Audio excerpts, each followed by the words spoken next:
आज है 18वां रोज़ा और खजूरें खा खा के थक गए होंगे साथी, तो इसलिए मैंने सोचा कि चलो खजूर में थोड़ा सा ट्विस्ट लेकर आते हैं, थोड़ा सा चेंज करते हैं खजूरों को। अस्सलाम वालेकुम, welcome to love to cook you can do it, the best place for easy cooking. खजूरों में से गुठलियाँ निकाल लेनी है आपने, और ये देखें इसमें हम क्या क्या फिल करने वाले हैं। ये है खोया, और है बादाम, और है खोपरा। 3 फ्लेवर्स रेडी, एक और रह गया अब। ये है घर का निकला हुआ ताज़ा ताज़ा मक्खन।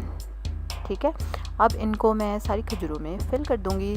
मतलब किसी खजूर में बादाम डालेंगे, किसी में खोया डालेंगे, और किसी में खोपरा डालेंगे, किसी में मक्खन डालेंगे। ये लें जी, फिल करके रेडी कर दी मैंने, देखा मिनटों में।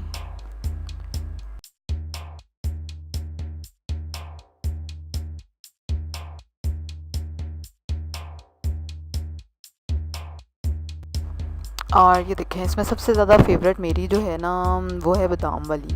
और ना बादाम छुप भी जाता है, मतलब किसी को सरप्राइज़ करना हो तो बादाम नज़र ही नहीं आएगा, और जब खाएंगे आप तो और बहुत मज़े का उसका टेस्ट आता है।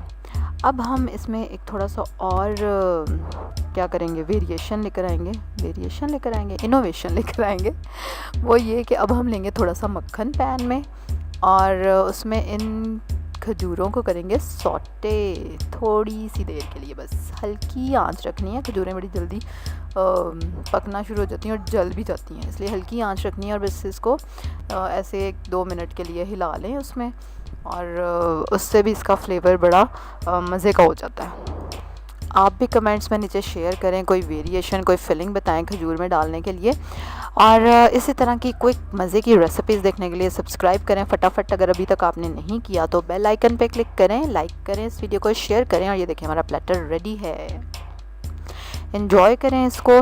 और कल एक और मज़े की रेसिपी के साथ मुलाकात होगी आपसे। अल्लाह हाफिज़।